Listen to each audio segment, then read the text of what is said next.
Last weekend I went to a community garage sale looking for video games and assorted other things.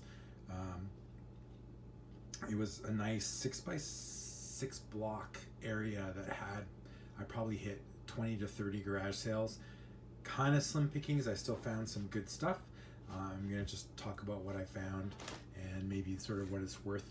So one of the first things I found was actually this game, which is a 5D's Yu-Gi-Oh! World Championship 2011. I got it for $1.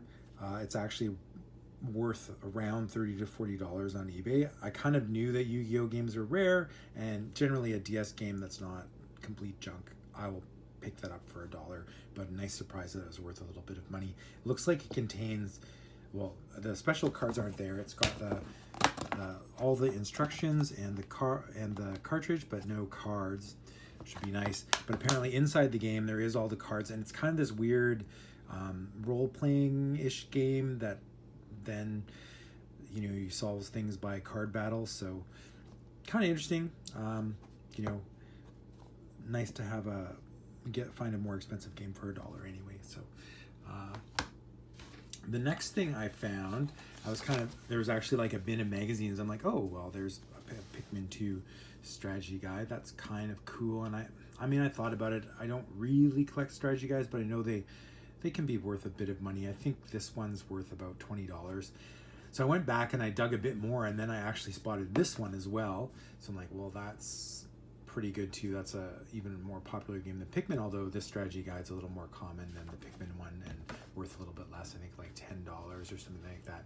And then there was a couple of Nintendo Powers that, they're always, I don't really have very many, so having a few, they're from the Game Boy Advance and the Nintendo GameCube era, so still a bit old, a bit interesting.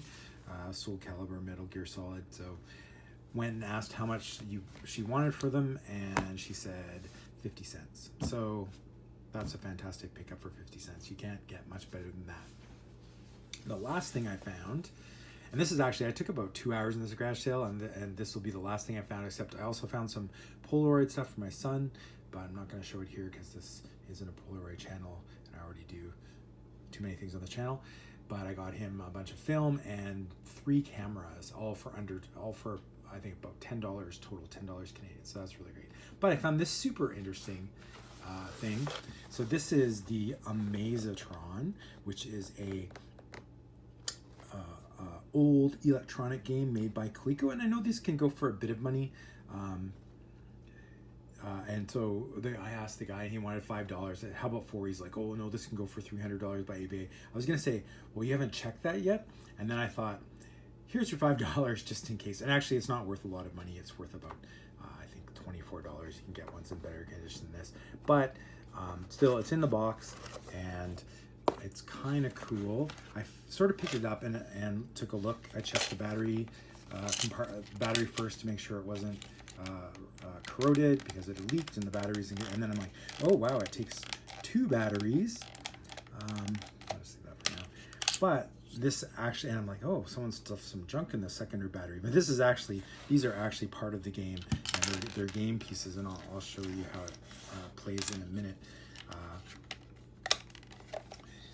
Yeah, and so basically, and it comes with instructions. The box, you can see there's a big rip out of it, not in super great condition. I found the date, and it actually dated 1978. Oh, there you can see it right there, 1978. So that's a 30-year-old game, and kind of cool. And I don't think I played things, the games that I played that were electronic were kind of football, but again, the same sort of era and very sort of simple games.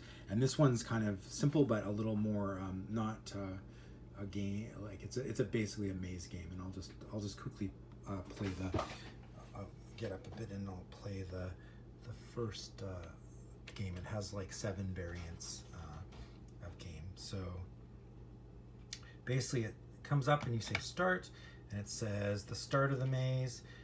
We'll start at 1, so you put a piece on 1, and then it says the end of the maze is at 7, and then it says it's Green's turn, so Green gives a try. He got it right. He gets to go again. He got it right. He gets to go again. got it right. Oh, so I can't go there yet. So now it's red's turn. You see the red comes up, and red saw what green did, so he can catch up. And can I get there yet? Nope, not yet. So now it's green's turn. And green is the winner. So, and it just randomly generates a maze, random starts, and then you kind of have to figure out, take turns figuring out where the path is that goes from the one to the other. So kind of cool. Has another 7 variants. This is just the first one. And yeah, that's sort of my garage sale finds. Thank you very much for watching.